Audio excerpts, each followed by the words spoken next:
So as you all know, the United Health CEO was murdered last week, and they still don't have a name for dude yet, for the one who carried it out. It's kind of crazy, right? First of all, the NYPD gets like $1 gazillion every year, and they released like 3 or 4 different pictures, and I'm not kidding when I say every single picture I've seen that they say is this guy is a different person. They say, like, this is the guy, this is the guy, this is the guy, this is the guy, and every picture is a different person. So it's like, this literally can't be correct, because even if one of them is correct, 3 of them are wrong, and you're just like throwing randos under the bus here, right? So I'm going to do a separate segment in a little bit on some of the updates in the case on the United Health CEO. But Ben Shapiro did a segment talking about this, and wow, did he mess around and find out. Because, look, he's Ben Shapiro, right? So he immediately goes into partisan hack mode. What are Republicans supposed to think about this? And what are Republicans supposed to say? I'm going to say the thing that Republicans say. I'm going to be the partisan guy. Partisan hack. Like, this is his whole shtick, right? His whole shtick is the doctrinaire, right-wing, conservative Republican. I'll give you the reaction. Now, here's the problem. He ran headfirst into the concrete wall of the reality that Americans all across this country, regardless of political affiliation, hate our healthcare system and our health insurance system. They hate it. They hate it. They hate it. It is universal as universal can be in how much they hate it, right? So to him, this is just another day in the office. He thinks, bro, I got this on lock. The title of the video is "The Evil Revolutionary Left Cheers Murder." So I'll play a little bit of the video, but the more important part is the way the audience reacted. We're going to go through some of the comments, and holy cow. Wow, was this a slap in the face to him. And also, by the way, the like to dislike is like, I want to say it's like 80 or 90% dislikes on his own video. Whoa. All right, let's get it. The real question in all of this is how Americans respond. So Taylor Lorenz, we talked about her yesterday. She is a psychotic former reporter for the Washington Post and the New York Times. She's totally insane. She was insane on COVID. She was insane when it came to the supposed predations of people on the right who ought to, she said, be shut out of media and particularly social media. Well, now she is full-scale rallying in favor of the murderer. So she tweeted yesterday on Blue Sky, which is a weird left-wing echo chamber form of Twitter.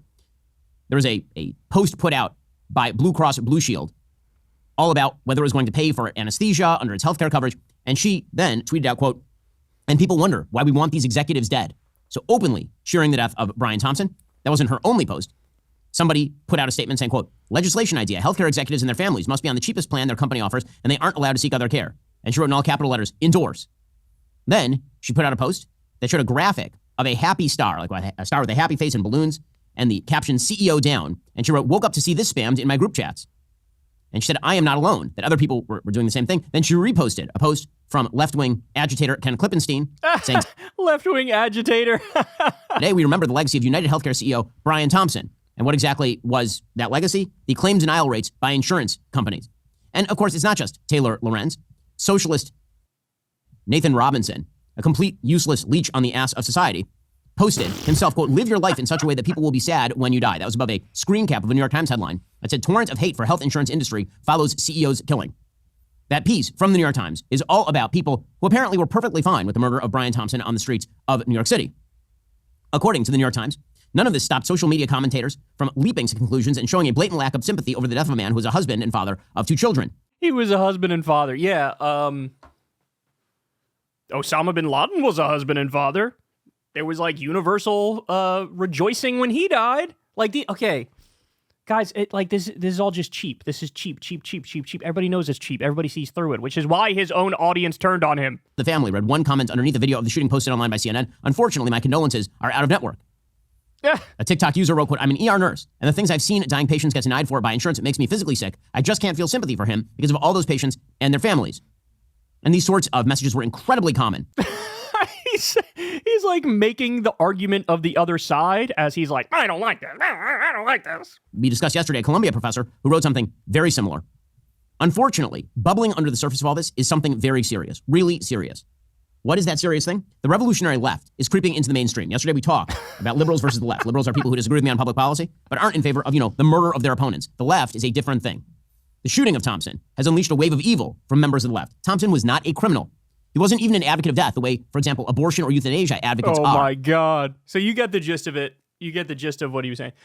Ben, he absolutely 100% without a doubt was a merchant of death. He has blood on his hands. There are countless people who are dead because of him rejecting claims for profit. Remember, health insurance in this country, it's for profit. So it is an unnecessary, rapacious, for-profit middleman that price gouges you on the front end and does everything it can on the back end to deny you care when you need them most. That's the way the business model works, Ben. This part's not controversial. Everything I've said so far is just straight facts. And as you, facts don't care about your feelings. Well, stop pretending like facts do care about your feelings because you are anti-fact in this rant. Okay, here we go. Look at the replies. His own audience. It's not left or right. It's not black or white. It's rich versus poor. Your true colors are showing. I'm not buying this left versus right shit anymore, Ben. I want healthcare for my family. Not gonna lie, these comments are making me feel patriotic as fuck. Remember, folks, Ben's not out of touch. He knows exactly what he's doing. He has more in common with the CEO than 99% of us. Radical change is not about the left or right. Just because the left likes something doesn't mean you have to instinctively hate it. Wake up and read the room, bro. My God, conservatives, liberals, and lefties are hugging it out in the comments. My God, this is beautiful. L take, I'm glad the comment section noticed. The CEO was actually a criminal. That's correct. That's correct. I say this as a conservative. Ben Shapiro needs you to hate anything considered left-wing. It's his entire business model because he's a grifter. He will make a partisan issue out of absolutely anything if it can justify him putting another video out to continue stoking your rage. This isn't a left versus right issue. It's the working class versus the wealthy, and that's probably why you're trying to pretend it's something it's not. Hate to break it to you, buddy, but it's not just the left who's sick of this. Seeing rich people be so out of touch on this topic and be so clearly afraid of potential class consciousness truly fills me with hope. Wow. That goes on, bro. That goes on. It is universal. Again, it's like an 80 or 90% dislike rate on this video. Now, Matt Walsh released a similar video. Same goddamn thing. Everybody disagreeing with him in the comments. So look, thank you to the commenters. You are correct. Having said that, I do need to correct them on one thing. I have to do it. The one thing I'm going to correct them on is this. This is a left-wing issue. Because the Republican Party and the right wing generally, right? I'm not talking about you, regular folks. I'm talking about the politicians and the powers that be in the status quo. The right's plan for healthcare is literally do nothing, right? And sometimes they go a step further and they say, get rid of the best parts of Obamacare, like protecting your pre-existing conditions so you can't get denied because you had something wrong with you in the past, right? So the right-wing proposal is, and I'm not kidding about this, give these mafia criminal health insurance companies more power and more control over your life. That is literally the Republican answer. I don't want you to take my word for it. If you're a conservative and you're listening to this, I don't want you to take my word for it. Go read Trump's healthcare plan that he released in 2017. It's called the American Healthcare Act. It was called Trump Care for short. I believe the exact number is the Kaiser Family Foundation did a poll. It had 8% support in the country. Why? Because one of the provisions got rid of the protections for pre-existing conditions. It made it so that the states would have to opt into it, and of course, every Republican state would opt out of it, and it would screw people over, right? They also have this goofy idea of remove the lines around the state so you can buy insurance across state lines. That would not in any way, shape, or form improve the quality, lower the price. It's just a scam to make it so that all the health insurance companies would set up in a state where they get to pay the lowest amount of taxes.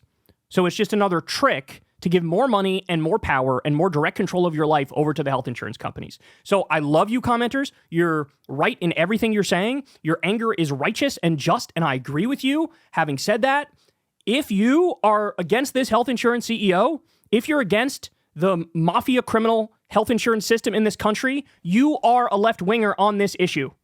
You just are. Now, maybe you're not on other issues. Maybe you disagree on abortion or you disagree on guns or whatever. That's fine. But on this issue, you are left-wing. You just are. Now, why is Ben Shapiro such a slimy little partisan hack weasel? His whole thing is, facts don't care about your feelings. I'm the facts man. I'm the facts man. If you're the facts man, why don't you investigate why the reaction to this healthcare CEO being killed was so colossally universal that it surprised even me. Don't you have any intellectual curiosity? It's truly not just the revolutionary left that's reacting like this, right? The answer is simple. Everybody has a horror story. Everybody knows somebody else who has a horror story.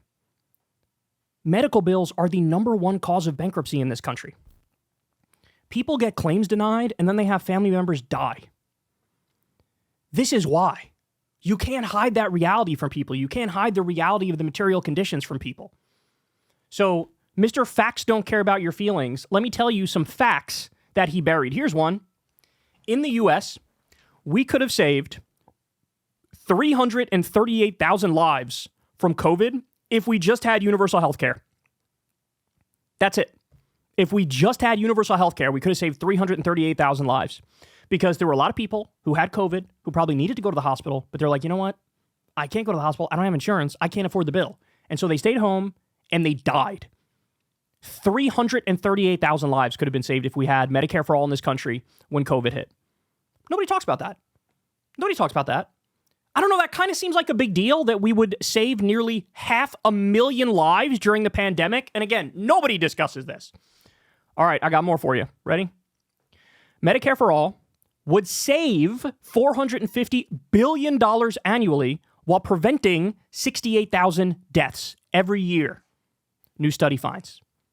We have 68,000 deaths in this country because a lot of people don't have basic health insurance and they don't have access to basic health care. 68,000 deaths every single year. Those lives could be saved if we had Medicare for all. Because the way you prioritize who to give health care to in single-payer countries is by need.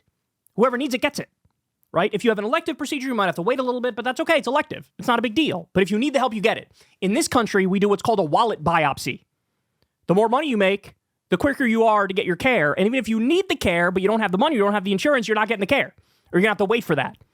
Their systems are just better. They are just better. Now, you might say, well, hold on. Why would single payer save so much money? I don't understand why it would save so much money. Guys, you get rid of the unnecessary rapacious for-profit middleman. The other thing is you drastically reduce what's called the administrative costs. So under Medicare that we have already, so Medicare is free healthcare for old people funded by tax dollars, there's only about 2% overhead for administrative costs. 2%. In the private for-profit health insurance industry, it's like 18%. Why should you have to get price gouged so that a third executive can get a second yacht and a Maserati and a third vacation home? Why the fuck would that? Why would you want that? Why would you want that? These people are criminals. These people are robbing you. This system is disgusting. 68,000 lives would be saved with Medicare for all every year. $450 billion saved every year as well. Get rid of the mafia middleman price gouging you for no reason and blowing a shitload of money on unnecessary administrative costs. I'm not done. Look at this. This is U.S. per capita healthcare spending, and it's over twice the average of other developed countries. So on average, per capita healthcare spending in developed countries is about $6,400. Here we spend $12,500. And guess what? Our life expectancy is lower, and our health outcomes are worse. The system's a joke. The system is literally criminal. If I was telling you to start from scratch and create a society, what are the things you'd put on the list of like, look, this should be funded, this should be the commons, this should be funded by taxpayers, and everybody should have a right to the following? What would you put on the top of that list? One of the top things would obviously be healthcare, right? You have a single payer, a single insurer. Your tax money goes to the government, then your money goes to give everybody healthcare, right? It's a duh perspective. But in this country, corporations, billionaires, big money interests bought the government and rigged it in their favor. And so that's why you have these super powerful health insurance companies. They get to make your life a living hell on a daily basis, price gouge you and deny you care, and then also somehow get treated like they're not criminals, like they're serious people. I said this the other day, but crime in this country is illegal if you wear a suit and tie. And it looks like everybody's onto that fact. It looks like everybody understands, hey, fraud is a business model on Wall Street. Hey, how many tens of thousands or hundreds of thousands or millions of people got foreclosed on because of banker criminals who just wanted to make a buck and they were playing hot potato with these assets? Seems like people are onto it. Wall Street is not your friend. The billionaires are not your friend. The big banks are not your friend. The health insurance companies are definitely not your friend. The private prison industry, definitely not your friend. Right? There are some industries in this country that simply should not exist. We should not have for-profit capitalist prisons. We should not have for-profit capitalist health insurance. They are a scourge. It's ironic. Didn't he call somebody a leech in this? What did he say? Ken Klippins, he was a leech. Somebody was a leech. Nathan Robinson was a leech or whatever he said. No, the leech is the United Healthcare CEO. The leech is the entire business model of health insurance in this country. The leech is that whole industry, for-profit health insurance, the whole fucking industry. Everybody's got a horror story. Number one cause of bankruptcy. So many people died from having their claims rejected. We're sick of it. We're fucking sick of it. So what I want to say to all the Ben Shapiro fans who are reacting correctly in that comment section, welcome. Welcome. You might not be left-wing on other issues. Fair enough, right? We can have that conversation. We can have that debate. We can have that disagreement. But don't let anybody fool you. On this one issue, not only are you a lefty, you're a socialist. On the issue of healthcare and health insurance, you're a socialist. You are. Now, take that mentally, make peace with it, do whatever you want with it, but I'm just telling you the reality. But here's the thing. All these facts I just showed you, all these facts, all the lives that could have been saved during COVID if we had universal health care, all the people that die every year because we don't have universal health care, all the money that would be saved, etc. All these things I told you, these are facts, and Mr. Facts Don't Care About Your Feelings has never come within 1,000 miles of telling you any of these things. Ask yourself why that is.